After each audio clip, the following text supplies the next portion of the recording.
Algebra 1. Welcome to your second lesson for Chapter 2. In this lesson, we're going to be solving one-step equations. Some of you might remember solving one-step equations from 7th grade, 8th grade. Now we're going to continue on in 9th grade, and then we're going to bring it up another notch. So our objectives today is to solve equations by addition and subtraction, and solve equations by multiplication and division. Standards right there. Make sure you copy those down. Let's go ahead, start a vocab, and start this lesson. For our vocab today, we have two vocab words. We have solve an equation and equivalent equations. Solving equations is the actual process of finding out all values that make a true statement for a variable that's given. Equivalent equations are equations that have the same value or the same solution. So two equivalent equations have the same solutions. Let's go ahead and start our first example. For our first example, we're going to solve this problem. It says solve a number minus 12 equals negative 27. Now, some of you might be able to actually guess and check what this number is, but that's not the method you're supposed to use. What we want you to do is we actually want you to do a process called inverse operations to get a variable by itself. So in mathematics, what we do is, since we have an equation where there's something equals another, what we're going to do is we're going to start by drawing a line through the equal sign, because if two things are equals, whatever is over here is equal to whatever is over here. So these are equivalent equations. Now, what we have to do is we actually have to solve this. So in mathematics, in order to get rid of something, we do the opposite. So if you see adding, the opposite of adding is subtracting. If you see subtracting, the opposite of subtracting is adding. Multiplying, dividing, dividing, multiply. So what we're going to do is we're going to be applying inverse operations.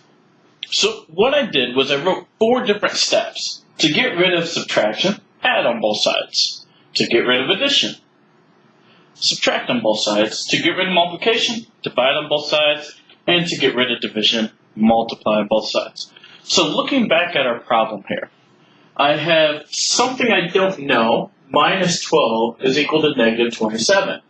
And we're going to apply the inverse operation that gets rid of this, because in algebra, our goal is to figure out what that variable equals. So we need to know what is h. So what we're going to do is we're going to work backwards to get h by itself. So in order to get h by itself, I have to get rid of this minus 12. Since that's a minus 12, I'm going to get rid of minus by adding to both sides. So what I'm going to do is I'm going to add 12 to both sides. Well, a negative 12 plus 12, that's called adding identity. Any number plus its opposite is 0. A negative 12 plus 12 actually cancels each other out. So now I have h equals, and then the negative 27 plus 12, I'm going to take the big number minus the small. 27 minus 12 is 15. And I'm going to keep the sign of the bigger number. So this answer should be negative 15. And I could type that in my calculator and check it. Negative 15 minus 12 is negative 27. I know my answer is correct, so this is what we did. All we did was do an inverse operation. We saw a minus sign, we got rid of minus by adding. Now, make sure that you always get rid of all addition or subtraction first, then multiplication or division. It's possible to get rid of multiplication or division first, but typically you want to get rid of adding and subtracting first before you do any multiplication or division. And that comes along when we start doing 2-step equations. Right now, this is all 1 step. In example 2, we're working on another problem that deals with inverse operations. We have a number minus 24 equals 16. Our goal is to get this variable all by itself. So in order to get this variable all by itself, we're going to get rid of subtraction. Well, the opposite of subtraction is addition. So we're going to add the number we want to get rid of. Since I want a by itself, I want to get rid of this minus 24. Well, the opposite of minus 24 is plus 24. And if I add 24 to one side, I have to add 24 to the other. A negative 24 plus 24, that again, inverse operations cancel each other out to equal 0. So we're just left with a equals 16 plus 24 is 40. Now, when you're doing these problems, I do want you to show work. I know sometimes you can tell me the answer in your head that you probably might have known that 40 minus 24 is 16. But that's not what I want you to do. I want you to get in the process of showing your work and how you get that letter by itself, because that's hugely important when it comes to being able to solve even more complex problems. So we're starting small, and we're going to work our way bigger. So make sure that you're showing that you're getting rid of operations. Because if you get the answer wrong, I don't know what you did to get the answer wrong if you don't show me. Let's keep moving. All right, in example 3, we're dealing with the problem that has addition. So now we might do a different step than what we were just doing.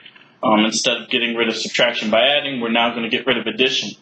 So we have C plus 102 equals 36. So what we have to do now is we have to actually figure out, well, what number is going to be C. So let's go ahead and solve this problem. Since we see that we're getting the letter C by itself, that means we're going to have to get rid of a plus 102. Well, the opposite, or the inverse operation of adding 102 is subtracting 102. Well, if you subtract 102 from one side, you subtract 102 from the other. Well, positive 102 minus 102, there's nothing left. So we have C equals 36 minus 102. So I'm going to actually flip it. I'm going to take 102 minus 36. Borrow from the 10, change that to 2, 12 minus 6, 9 minus 3. So I get C equals a negative 66. And I know it's negative because the 102 is actually bigger than 36, so I took the big number minus the small. I kept the sign of the bigger number, and that's how I got negative 66. I could check it by typing in my calculator, negative 66 plus 102. Same way, I would say that this is negative, so I'm going to actually change this to subtraction. Change this. This is 9. This is 12. 12 minus 6. And I get 36, which is what I would have gotten anyways. So I have 36, and that's the original answer. So I just checked it mathematically by working it out because I don't have a calculator here ready. You could type in your calculator, take 102 plus negative 66 and see if it equals 36. If it does, you know you got the right answer. If it doesn't, that means you need to go back because you should always be able to equal the number that you have as your finished product if you got the right answer. So you don't need me to tell you that you're getting it wrong. You can always check yourself. So this is me checking myself on how I got those answers without a calculator. Alright, so in example 4, we're still working on more problems that are doing one step. One step means we're only doing one thing, and boom, there's our answer. So let's solve this problem. It says solve 129 plus something equals negative 42. So we know that 129 added to some number is going to equal negative 42. Our job is to figure out that number. Well, it doesn't matter if that number is in the front or that number is on the other side. What we're going to do is we're going to get that letter by itself. So we're going to get K by itself. So what we're going to do is we're going to get rid of 129. Now, this one doesn't have a plus 129 or minus 129. I know that you guys are saying plus right there, but this plus actually goes with K. So what we have to do is we have to ask ourselves if the number's in front, what type of 129 we got. Is it positive or is it negative? Well, in this case, this 129 is positive. So what we're going to do is we're going to do the opposite of positive and make it negative. So all we got to do is subtract 129 from one side, subtract 129 from the other. 129 minus 129 cancels each other out. So now we get K equals, since I have two negatives, I have a negative 42 minus 129 more, I can actually add those. 42 plus 129. I add those and I keep the sign the same. 2 plus 9 is 1. Carry the 1. 1, 4, 2, 7, 1. So K is going to equal a negative, because the negative just drops down, 171. So my answer is negative 171. I'm going to actually check it because it says check my solution. So I'm going to write 171 negative, and I'm going to add 129, and I'm going to see what's the difference. Okay, so I'm going to change the 7 to 6, this to 11, 11 minus 9, 2, 6 minus 2, 4. So I get a negative 42 is the difference between them, and negative 42 is what I wanted. Again, if you would have had a calculator, you could have typed in your calculator 129 plus a negative 171 and see if it is negative 42. And if it was, you know you got the right answer, and that's checking your solution. Since I don't have a calculator, I know the signs are opposite, so what I actually do is I take the big number minus the small number, keep the sign of the larger number. Let's keep moving. Alright, in example 5, before you actually start doing example 5, I actually want you to put a star down and then put this statement here. Because this is one of the biggest ones that a lot of people tend to say is probably the hardest to do. But you can do it. All you got to do is, if we have a fraction and we want to get rid of it, all we have to do is multiply by its reciprocal on both sides. Now that means if that fraction is multiplying. So if a fraction is multiplying to a variable, we get rid of it by multiplying by its reciprocal on both sides. Reciprocal means flip the fraction. That's all it really means. It means take the fraction, flip it. Same exact fraction, just flipped over. So in this problem, we're going to solve a negative 1 3/8 times k, because remember, anytime you have a number next to variable, that means multiplication. Negative 1 3/8 times k equals 2/3. Since that fraction, or this mixed number, is multiplying to k, we're going to get rid of this mixed number that's multiplying. Now, typically, we say if something's multiplying, to get rid of it, we do division. When it comes to a fraction, when you divide fractions, you actually KCF, keep, change, flip, if you guys remember what that means from way back when, which is why we're actually multiplying by its reciprocal. So, we're going to solve this problem, but before we do that, one of the first steps is when you have a mixed number, change it to improper. So, you might want to put that down. When you have a mixed number, change it to an improper fraction. What you do is you multiply by the bottom and you add the numerator. Keep denominator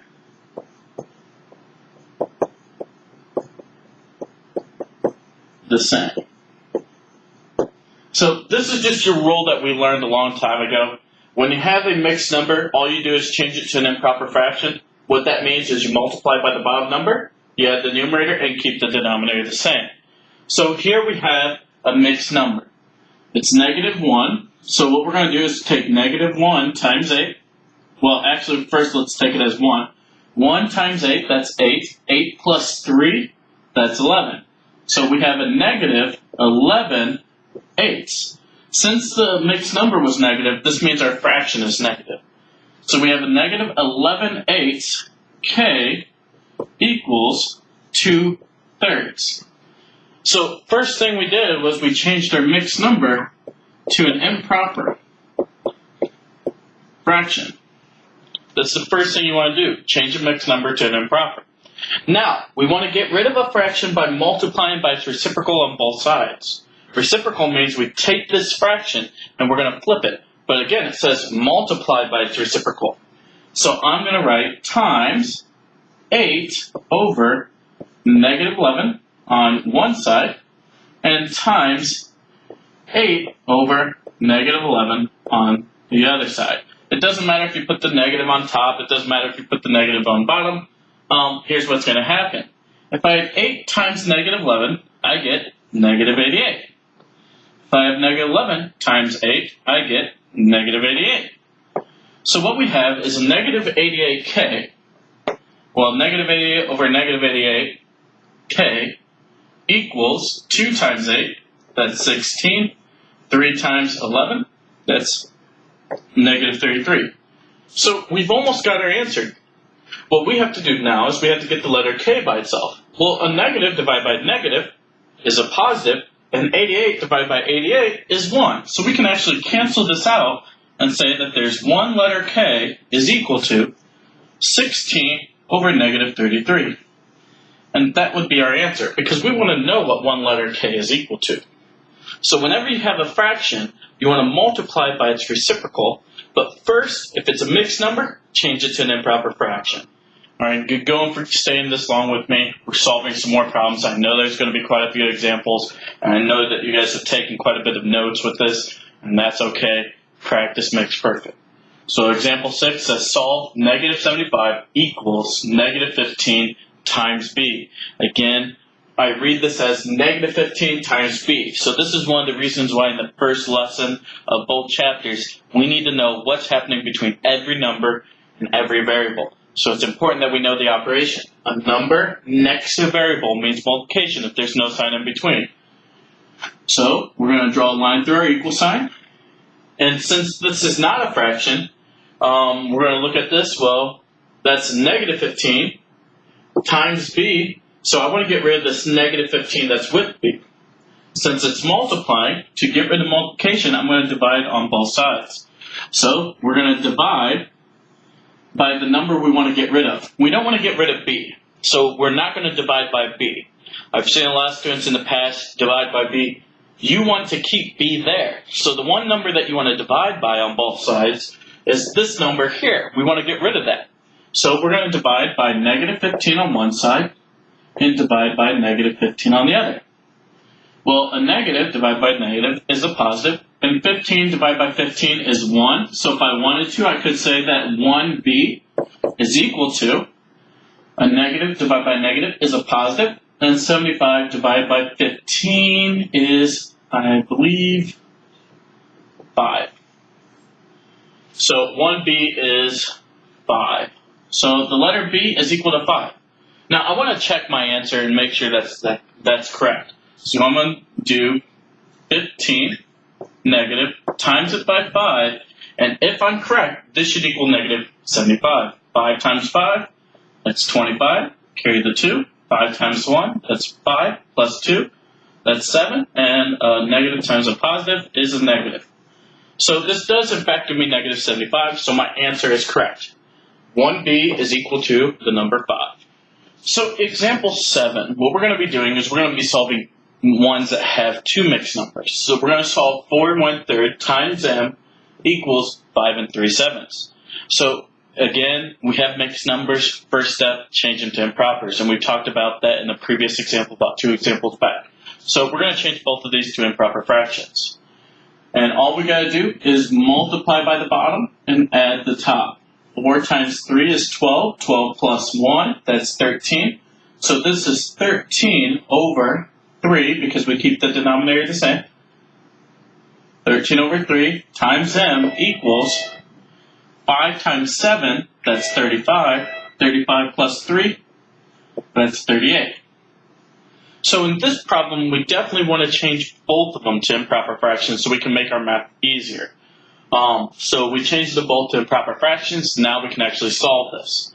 Well, we have a number times m, but that number is a fraction. So we're going to follow this bottom rule here. To get rid of a fraction, multiply by its reciprocal on both sides. So we're going to multiply by the exact same fraction flipped on both sides. 3 times 13, that's 39. 13 times 3, that's 39. So we have 39 over 39m equals 38 times 3. So I'm going to actually write that over here because, again, I don't have a calculator. 3 times 8, that's 24. 3 times 3, that's 9. So we have 114 over 13 times 7. 7 times 3, 21, 91. So I know that 39 divided by 39 gives me 1. So one letter m is equal to 114 91st. Well, I can say that I know that it's going to go in one time, that's for sure. 91 can be subtracted from 114 one time. So I'm going to take 114 and subtract 91. 4 minus 1, that's 3. So it's 1, and 23 91st would be my answer. Because 91 is a prime number, I know I can't simplify that fraction down any further. unless that 23 times something equals 91, but that doesn't actually work. So my answer is one letter M is equal to 1 and 23/91. So if I took 4 1/3 and I multiplied it by this number, I'll get 5 3/7.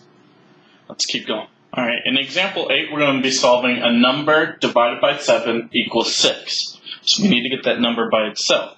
So again, what you need to know is that you have a number, you're dividing it by 7. To get rid of division of 7, you're going to do the opposite or the inverse. So the opposite of dividing by 7 is multiplying by 7. So what we're going to do is we're going to multiply by 7 on both sides. Well, multiplication and division of 7 will cancel each other out.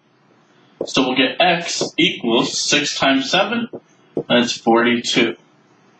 So this answer is x is equal to 42. Reminder, if you have division, to get rid of division, you do multiplication. And if you multiply on one side, you got to multiply on the other. We're going to do 2 more problems, and you guys are done for today. All right, in example 9, we're going to be looking at a real-life problem, and we're going to set it up as an equation, and then we're going to solve our equation because it actually asks us to figure out the answer. So example 9 says water flows through a hose at a rate of 5 gallons per minute. So I know the water is going at 5 gallons every minute. How many hours, so the question is how many hours will it take to fill a 2,400 gallon swimming pool?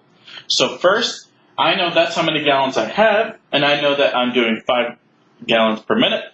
So we're going to say, if we do 5 gallons a minute, how many hours is it going to take to fill 2,400? So it's kind of set up like this, but it's not 100% set up like this because we know that at the end, actually, let's do this. Start again. So in example 9, we're going to be solving a problem that deals with a real-life solution. It says water flows through a hose at a rate of 5 gallons per minute.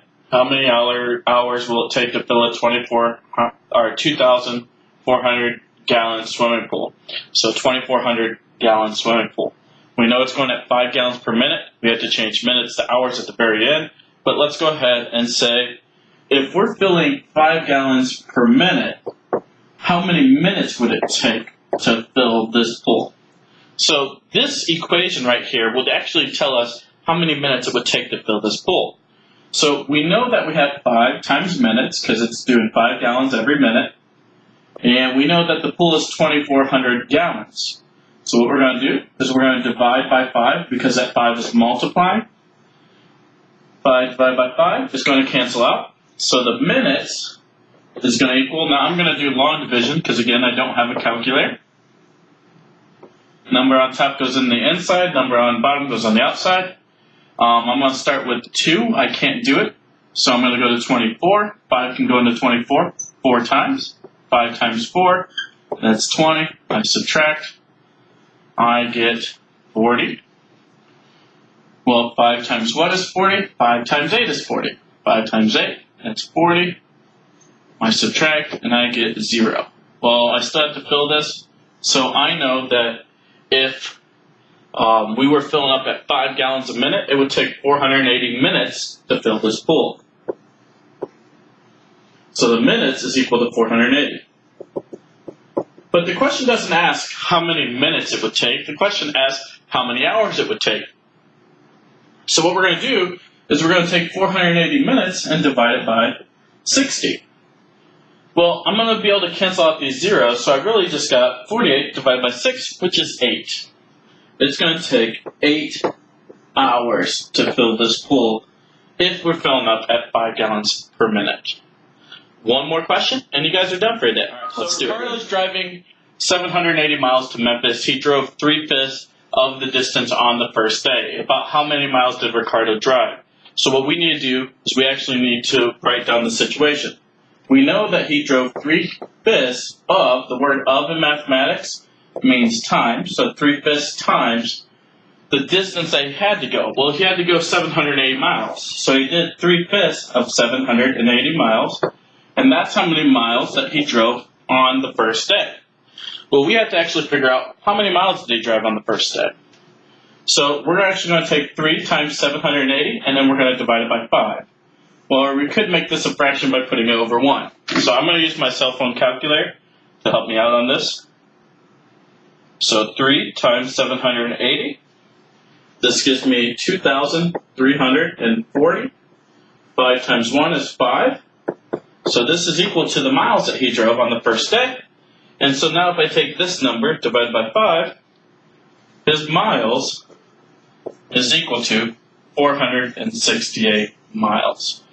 So in this problem, we know that if he went 3/5 of the distance that he had to go, he went a total of 468 miles. You guys did awesome today. Make sure you like this video. Make sure you smash that notification bell and subscribe if you haven't subscribed. And that's it for this lesson. I'll see you tomorrow.